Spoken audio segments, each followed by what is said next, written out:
Hello, good morning बेटा।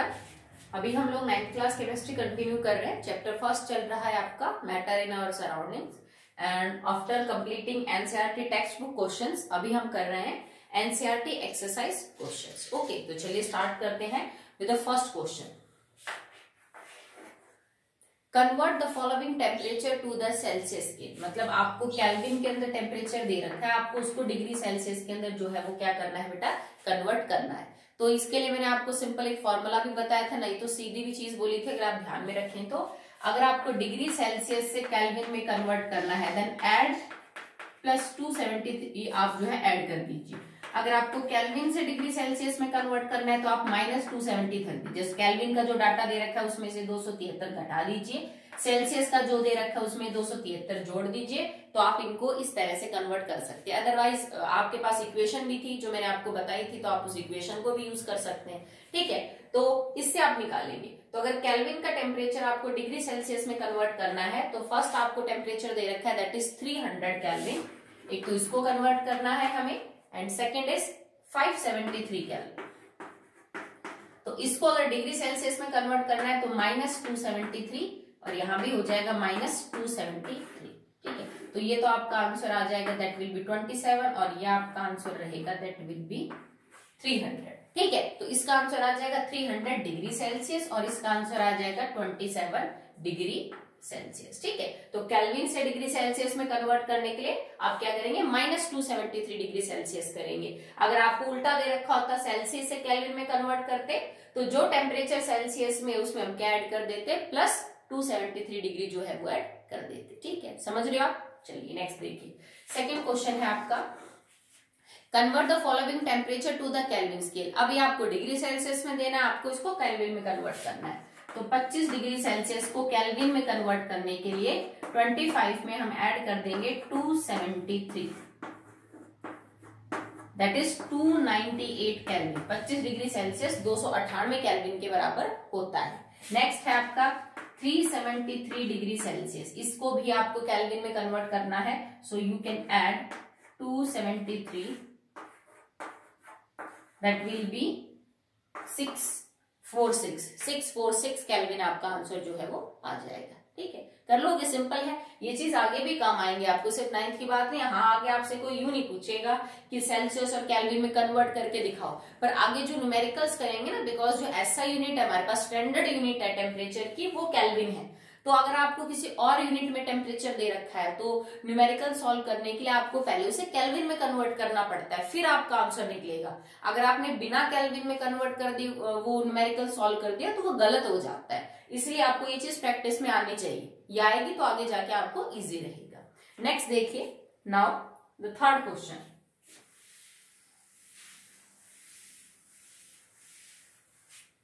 Third question is give reason for the following observation. जो नीचे दी गई ऑब्जर्वेशन है उनके लिए आप रीजन एक्सप्लेन करिए।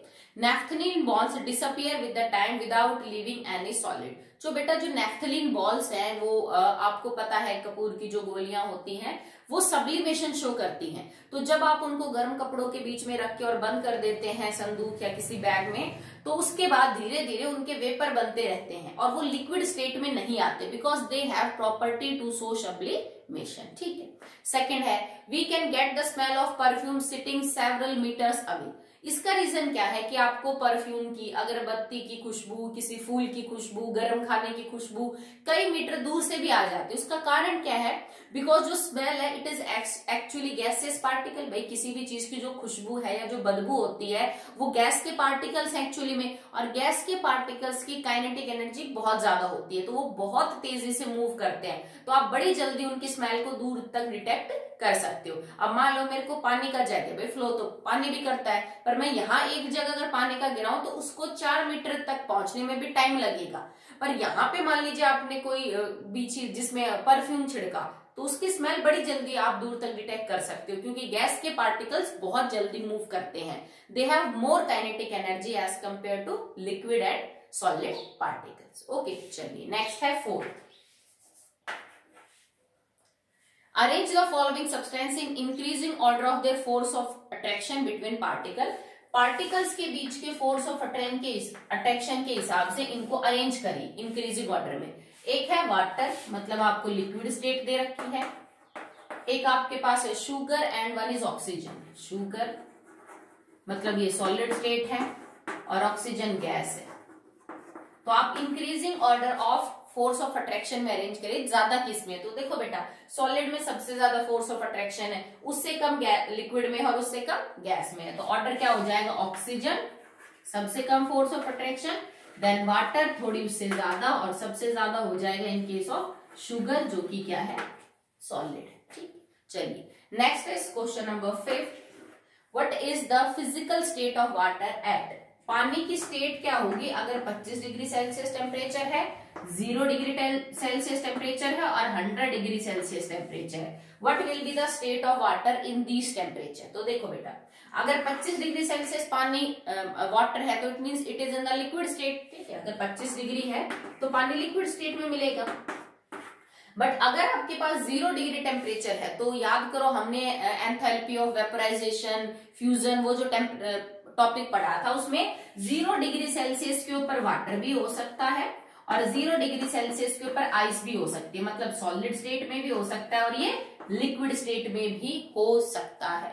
0 डिग्री सेल्सियस पे दोनों फॉर्म्स एग्जिस्ट कर सकती हैं, पानी भी एग्जिस्ट कर सकता है और जो आपकी बर्फ है वो भी। सेम इसी तरह 100 डिग्री सेल्सियस के ऊपर जो वाटर है वो लिक्विड स्टेट में भी एग्जिस्ट कर सकता है और स्टीम भी मिल सकती है, and it is gas. Reason क्या है, जैसे मान लो भाई तुमने 1 लीटर पानी को उबालना स्टार्ट किया और 100 डिग्री सेल्सियस आ गया, पानी उबलने लग गया, तो उस टाइम पे स्टीम भी है पानी के अंदर, भाई भाप भी है। ठीक है, 100 डिग्री टेम्परेचर है, क्योंकि टेम्परेचर तो आगे बढ़ेगा नहीं जब तक सारा पानी बॉयल नहीं हो जाता। तो उस टाइम स्टीम भी है जिसका 100 डिग्री सेल्सियस टेम्परेचर, और पानी भी है जिसका क्या है, 100 डिग्री सेल्सियस टेम्परेचर है। समझ रहे हो। ठीक है, इसी तरह जैसे मान लीजिए आपने आइस को किसी डब्बे में बंद कर दिया, बाहर फ्रिज से बाहर लाके, और एक डब्बे में आइस बंद कर रखे, तो आइस मेल्ट करना स्टार्ट कर जाएगी। ठीक है, उस टाइम पे पानी, या फिर इसको रहने दिया, जब थर्मस फ्लास्क में ले लीजिए। ठीक है, आपने क्या किया कि 0 डिग्री सेल्सियस के ऊपर आपने बर्फ और पानी दोनों को बंद करके थर्मस बॉटल के अंदर रख दिया, तो वहां पे आपको दोनों चीजें एग्जिस्ट करती हुई मिलेंगी, क्योंकि थर्मस फ्लास्क में से हीट तो बाहर अंदर होती नहीं, तो आपको पानी भी मिल जाएगा और उसमें क्या मिल जाएगी, बर्फ भी मिल जाएगी। तो इस पे तो दोनों फॉर्म्स एग्जिस्ट करेंगे। ठीक है, इट कैन बी सॉलिड और इट कैन बी लिक्विड। इस पे भी दोनों एग्जिस्ट कर सकती हैं, can be water, can be steam. But 25 degree के ऊपर सिर्फ पानी होगा, ना तो बर्फ 25 डिग्री पे मिल सकती है और ना ही स्टीम 25 डिग्री सेल्सियस पे आपको मिलेगी। ओके, चलिए नेक्स्ट है question number 6।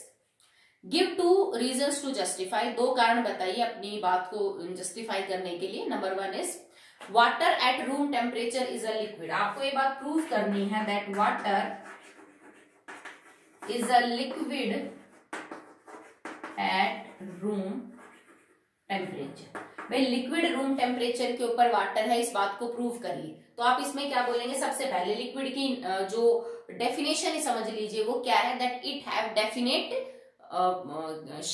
Volume but not definite shape. तो आपको पानी है, पानी को आप अलग अलग कंटेनर्स के अंदर डाल के देखेंगे तो वो कंटेनर जैसी ही शेप ले लेगा। तो फर्स्ट तो कंडीशन होगी कि वॉल्यूम फिक्स है और शेप इज नॉट फिक्स, और ये प्रॉपर्टी किसकी होती है, दैट इज ऑफ लिक्विड। ठीक है, सेकंड आप कर सकते हो, they have property to flow, इनके अंदर फ्लो की प्रॉपर्टी है, फ्लो प्रॉपर्टी टू फ्लो नहीं। तो इन दोनों को भी आप जो है वो कर सकते हो, क्योंकि सॉलिड के केस में बेटा जो इनकी वॉल्यूम है ना वो भी फिक्स रहेगी और शेप भी फिक्स। ठीक है, गैस के केस में दोनों फिक्स नहीं रहेंगे, तो लिक्विड ही है जिसके केस में शेप तो जो है वो फिक्स नहीं होती, बट वॉल्यूम जो क्या होती है वो दैट इज फिक्स। ठीक है, सेकेंड, एन आयरन अलमीरा is solid at room temperature. कोई लोहे की अलमारी है वो सॉलिड है रूम टेम्परेचर पे, इस बात को एक्सप्लेन करिए। तो बेटा अगर वो सॉलिड है तो उसमें वॉल्यूम भी फिक्स है और उसके अंदर शेप भी जो है वो फिक्स है। अगर सॉलिड है तो वो रिजिड भी होगा, वो कंप्रेसिबल भी नहीं होगा। ठीक है, तो आप ये पॉइंट्स लिख सकते हो that they have fix volume, fix shape, rigid है और कंप्रेसिबल नहीं है, कंप्रेसिबल ना के बराबर है। ठीक है, that's why it is a solid.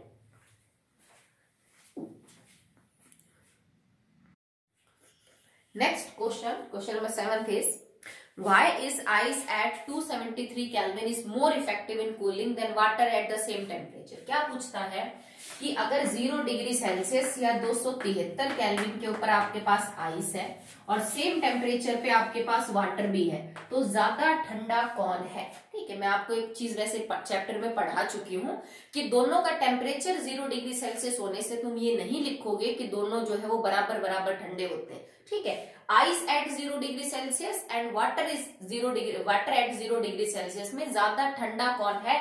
Ice is more effective in cooling. Ice is more effective in cooling. ठीक है, 0 डिग्री सेल्सियस के ऊपर जो बर्फ है वो कूलिंग ज्यादा अच्छी करेगी, वो ज्यादा ठंडा करेगी किसी भी चीज को as compare to the water. और उसका रीजन पूछ रहे, जैसे मान लो करना क्या आपको, आइस से अगर आप वाटर में उसका कन्वर्जन कर रहे हो, तो आइस से वाटर हमेशा कब कन्वर्ट होगा? जब आइस को हीट मिलेगी। ठीक है, तो इट विल, इस प्रोसेस में इट विल एब्जॉर्ब हीट, और जो एब्जॉर्ब करेगी हीट वो क्या होगी? जब कोई सॉलिड चीज लिक्विड में कन्वर्ट होती है तो उस प्रोसेस को क्या बोला जाता है? फ्यूजन। यहाँ पे जो अमाउंट ऑफ हीट एब्जॉर्ब होगी उसको बोलेंगे हम, it is heat, latent heat of fusion. Process को समझे आप कि अगर बर्फ को पानी में कन्वर्ट होना है तो उसको अमाउंट ऑफ हीट एब्जॉर्ब करनी पड़ेगी। जो अमाउंट ऑफ हीट एब्जॉर्ब होगी फॉर पर 1 kg ऑफ आइस, उसको हम बोलेंगे लेटेंट हीट ऑफ फ्यूजन। इसका मतलब आपने देखो किसी भी चीज को आपने कोल्ड ड्रिंक को ठंडा करने के लिए क्या किया, जैसे मान लो एक बड़ा सा आपके पास कंटेनर है और उसके अंदर आपने बर्फ के टुकड़े डाल रखे बड़े बड़े, और उसमें एक कोल्ड ड्रिंक की बोतल है जिसको आपको क्या करना है? ठंडा करना है। आपने चारों तरफ बर्फ डाल रखी है और एक सेम आपने कंटेनर ले रखा है, उतना ही आपने 0 डिग्री सेल्सियस के ऊपर पानी ले रखा है और उस पानी के अंदर आपने कोल्ड ड्रिंक की जो बोतल है वो डाल रखी है। तो ये पूछना चाहता है ज्यादा ठंडी कौन सी कोल्ड ड्रिंक की बोतल होगी अगर दोनों जगह आपने, एक जगह पानी और एक जगह आइस लिया है 0 डिग्री सेल्सियस पे। तो होगा क्या, देखो अब तुम 0 डिग्री सेल्सियस पे से आइस निकाल के बाहर सराउंडिंग में रखोगे तो ये पिघलने लगेगी, पिघलेगी, ऑब्वियस सी बात है। तो ये जब पिघलेगी तो पिघलने के लिए गर्मी चाहिए, गर्मी ये कहां से लेगी? From the cold drink. भाई सराउंडिंग जिसके कांटेक्ट में ये है उसी से तो गर्मी लेगी ना। ठीक है, तो बर्फ पिघलने के लिए जो एनर्जी लेगी वो किससे लेगी? वो कोल्ड ड्रिंक से लेगी।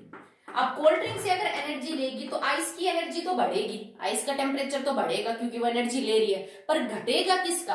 कोल्ड ड्रिंक का। ठीक है, समझ रहे हो? तो कोल्ड ड्रिंक का टेम्परेचर कम होगा, वो ज्यादा ठंडी होगी। क्यों? क्योंकि आइस को वाटर में कन्वर्ट होने के लिए अमाउंट ऑफ हीट एब्जॉर्ब करनी पड़ेगी, that is latent heat of fusion. और वो लेटेंट हीट ऑफ फ्यूजन लेती कहां से है? आइस जिसके कॉन्टेक्ट में है। अब आइस किसके कॉन्टेक्ट में? कोल्ड ड्रिंक बॉटल के में, तो वो कोल्ड ड्रिंक बॉटल से गर्मी लेगी वाटर में कन्वर्ट होने के लिए। तो एक्चुअली में कोल्ड ड्रिंक की बोतल क्या होगी? ठंडी होगी। पर पानी ऐसा कुछ नहीं कर सकता, समझ रहे हो? भाई 0 डिग्री सेल्सियस के ऊपर पानी ये बॉयल हो नहीं सकता। तो इसके अंदर ये जो लेटेंट हीट वाला कॉन्सेप्ट है ये गायब है, यहाँ पे ये कोई चीज नहीं हो सकती। तो इसको सिर्फ 0 डिग्री टेम्परेचर ही दे सकता है ये जो पानी है कोल्ड ड्रिंक को। पर यहाँ पे 0 डिग्री टेम्परेचर तो मिल रहा है क्योंकि बर्फ है 0 डिग्री सेल्सियस पे, पर इससे भी नीचे टेम्परेचर मिलेगा। क्यों? क्योंकि यहाँ पे आइस कोल्ड ड्रिंक से गर्मी ले रहा है तो टेम्परेचर और भी नीचे जा सकता है, जबकि यहाँ पे ऐसा कोई कॉन्सेप्ट काम नहीं कर रहा।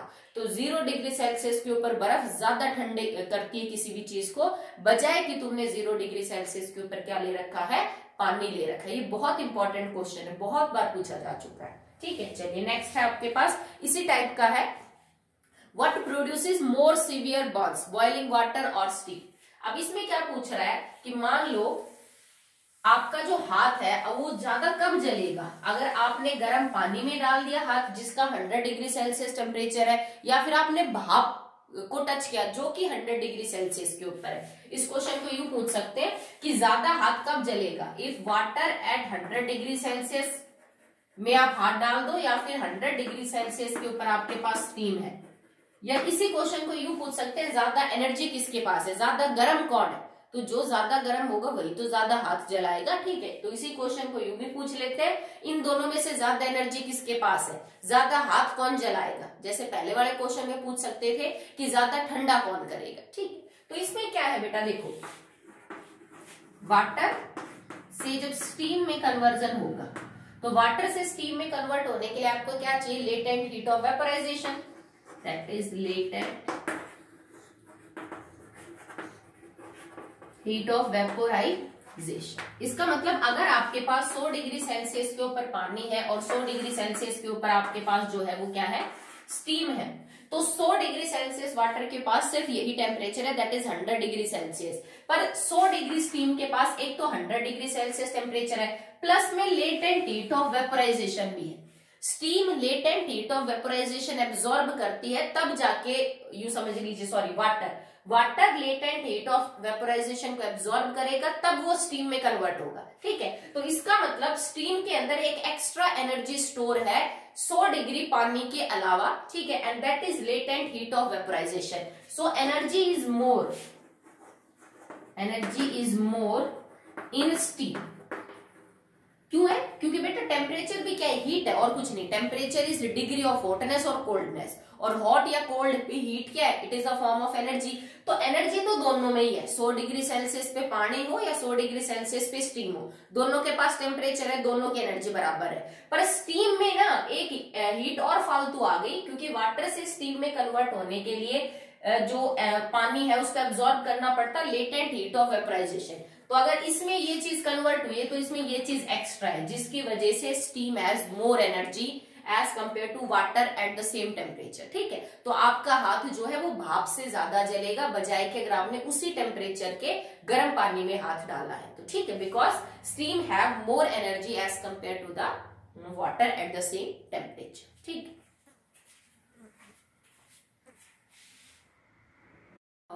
The next question is question number 9। आपको एक फ्लो चार्ट जैसा कुछ बना के दे रखा है और इसमें आपसे आइडेंटिफाई करवाना है what is A, B, C and D. ये जो प्रोसेस है ये क्या है एक्चुअली में, इसको ई लिख रखा है और इसको एफ लिख रखा है, आपसे ही पूछ रहा है। तो देखो करना क्या हमें, सॉलिड से लिक्विड में कन्वर्ट हो रहा है तो ऊपर ए है। अब इस प्रोसेस का नाम क्या है बेटा, जब आप सॉलिड से लिक्विड में किसी चीज को कन्वर्ट करते हो, it is known as fusion. तो ए हमारा क्या हो जाएगा, फ्यूजन। डी क्या है, लिक्विड को सॉलिड में कन्वर्ट करना, तो लिक्विड से सॉलिड कन्वर्ट करने को प्रोसेस को क्या बोलते हैं, सॉलिडिफिकेशन।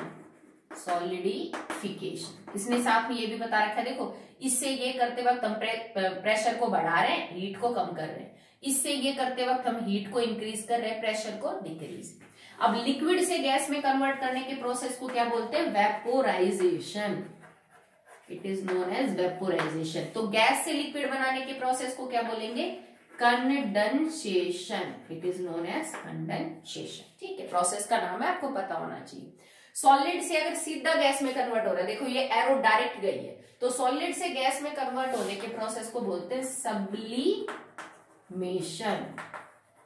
ठीक है, और एक प्रोसेस है जिसमें आप गैस को डायरेक्ट कन्वर्ट कर रहे हो इन द सॉलिड। अब जो सब्सटेंस सब्लिमेशन करेंगे तो उनको सॉलिड स्टेट से हीट करने में वो सीधा किस में कन्वर्ट हो जाएंगे, गैस में। तो उनकी गैस को अगर आप कंडेंस करोगे, ठंडा करोगे, तो वो सॉलिड में ही आएंगे, लिक्विड स्टेट तो इनमें आती ही नहीं है। तो इसको हम क्या बोलते हैं, this process is known as sublimation. This is known as sublimation. तो ये सब्लिमेशन का उल्टा होता है, जिसमें हम गैस को सीधा किस में कन्वर्ट कर रहे हैं, in the solid state, without converting into the liquid state. तो ये आपसे प्रोसेस पूछ रहा है, मैं एक बार दोबारा बता देती हूँ, आप ध्यान रखिएगा बेटा। अगर सॉलिड से लिक्विड में कन्वर्ट करना है, फ्यूजन। ठीक है, अगर लिक्विड से सॉलिड में कन्वर्ट करना है, सॉलिडिफिकेशन। ठीक है, अगर लिक्विड से गैस में कन्वर्ट करना है, वेपोराइजेशन। अगर गैस को लिक्विड में कन्वर्ट करना है, कंडेंसेशन। अगर सॉलिड से सीधा गैस में कन्वर्ट करना है, सब्लिमेशन। और अगर आपको गैस को कन्वर्ट करना है into the solid state, then it is will be desublimation. I hope आपको समझ आ गया होगा। नेक्स्ट है question number 10। What is the physical state of water at. तो ऐसा क्वेश्चन हम कर चुके हैं भाई, 250 डिग्री सेल्सियस के ऊपर वाटर की क्या स्टेट होगी। तो 100 डिग्री सेल्सियस पे दोनों स्टेट मिलती हैं, पानी भी हो सकता है, भाप भी। पर 250 डिग्री सेल्सियस के ऊपर तो सिर्फ क्या मिलेगी आपको, it is only the steam. ठीक है, तो इसको क्या मिलेगी, आप स्टीम भी लिख सकते हो, गैसियस स्टेट। तो लिखोगे गैसियस, पानी की गैसियस स्टेट मिलेगी आपको। ठीक है, ओके। 250 डिग्री सेल्सियस के ऊपर आपको जो है वो वाटर वगैरह कुछ नहीं मिलेगा, सिर्फ आपको गैसियस स्टेट मिलेगी। If it is 100 degree Celsius तो दोनों मिल सकती है। 100 डिग्री सेल्सियस पे वाटर भी मिल जाएगा और आपको क्या मिल जाएगी, स्टीम भी। मतलब आपको गैसीय स्टेट भी मिल सकती है और क्या भी मिल सकती है, लिक्विड स्टेट भी देखने को मिल सकती है। ठीक है, next question number 11।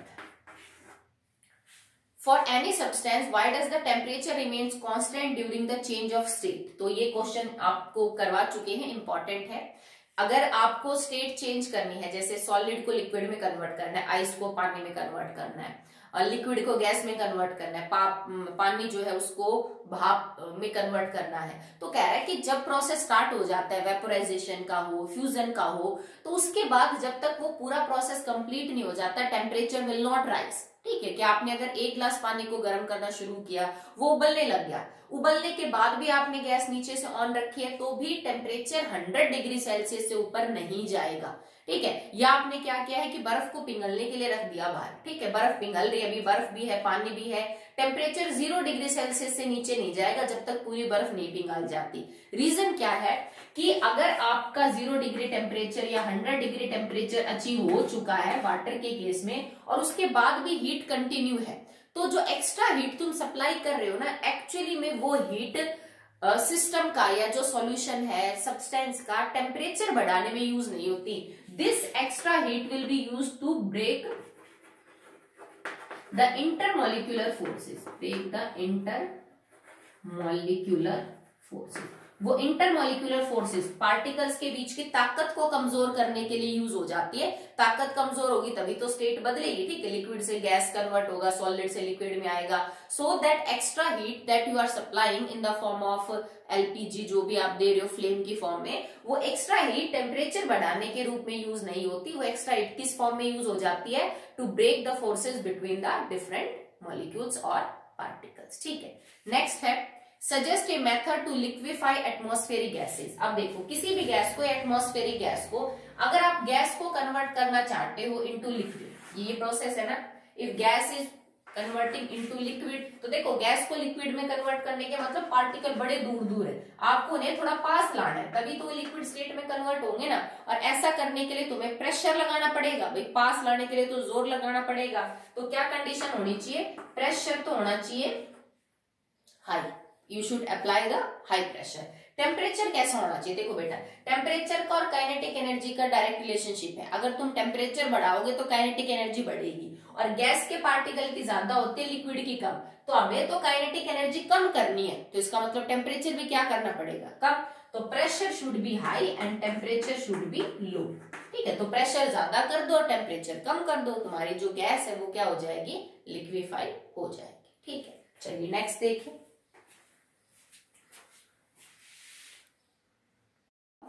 The next question is question number 14.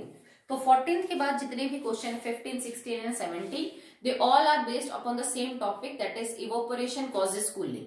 तो जब मैंने ये आपको चीज समझाई कि उसके बहुत सारे example day to day life में डिस्कस किए थे, ये उन्हीं के ऊपर क्वेश्चन पूछ रहा है। ठीक है, तो मैं बहुत ज्यादा डिटेल में नहीं करवाऊंगी क्योंकि जस्ट 2 दिन पहले मैंने इसको आपको समझाया था। जो 14वां क्वेश्चन है कि मटके के अंदर रखा हुआ जो पानी है वो ज्यादा ठंडा होता है बजाय कि आप वही पानी किसी स्टील प्लास्टिक के कंटेनर में रखो। तो रीजन इज कि जो अर्थन पॉट है, मटका है, वो एक्चुअली मिट्टी से बना है, it is a porous structure, वो उसके अंदर छोटे छोटे बारीक बारीक छेद होते हैं जिसमें से पानी रिसता है जो मटके के अंदर रखा है। उसका बाहर गर्मी में रखे जाते हैं मटके तो बाहर गर्म हवा है, उसके कांटेक्ट में आके मटके के अंदर से जो पानी आ रहा है बाहर, उसका इवोपोरेशन होगा, और इवोपोरेशन होगा तो हमेशा क्या होगी बेटा, कूलिंग होगी। तो बिकॉज मटके में से पानी इवोपोरेट होता है and that's why it cause cooling. ठीक है, सेकंड है कि अगर हम अपने हाथ के ऊपर थोड़ा पेट्रोल, डीजल या एसीटोन रखें तो हमारी हथेली को ठंडा महसूस होता है। उसका कारण भी क्या है कि जब तुम हथेली पे पेट्रोल, डीजल या एसीटोन रखते हो तो वो तुम्हारी हाथ की गर्मी को लेके वेपर में कन्वर्ट हो जाता है। ठीक है, अब वो तुम्हारे हाथ से गर्मी ले रहा है तो तुम्हारे हाथ का टेम्परेचर पहले से कम होगा, इस वजह से तुम्हें क्या फील होता है, ठंडा फील होता है।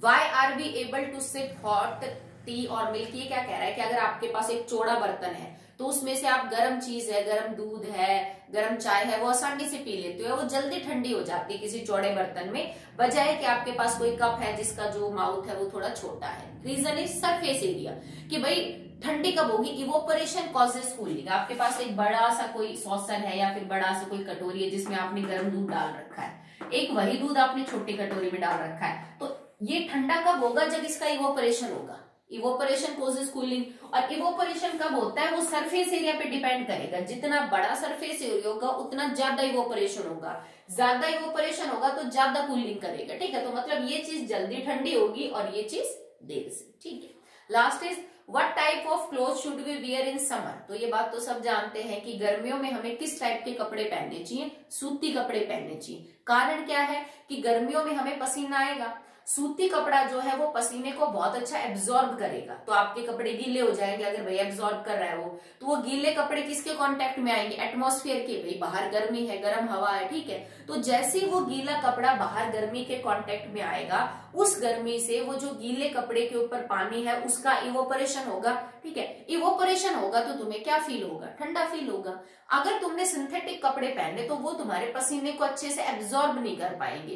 एब्जॉर्ब नहीं कर पाएंगे तो वो बाहर एटमॉस्फेयर को अवेलेबल नहीं करवा पाएंगे। अगर वो अवेलेबल नहीं होंगे तो इवोपरेशन नहीं होगा और उस वजह से आपको जो है वो ठंडा महसूस नहीं होगा। ठीक है, तो बेटा ये 17 क्वेश्चन थे टोटल एनसीईआरटी आपके थे एक्सरसाइज के, ये आप कर लेना। तो अगला टॉपिक जो हम पढ़ेंगे that will be NCERT exemplar problems. ठीक है, आई एम अगेन रिपीटिंग, अगर किसी बच्चे को बुक का कोई भी इश्यू है, बुक नहीं है, तो मुझे बता दीजिए, मैं जो क्वेश्चंस है ये आपको व्हाट्सअप कर दूंगी, आप वहां से इनको फेयर कर सकते हैं। That's all for that.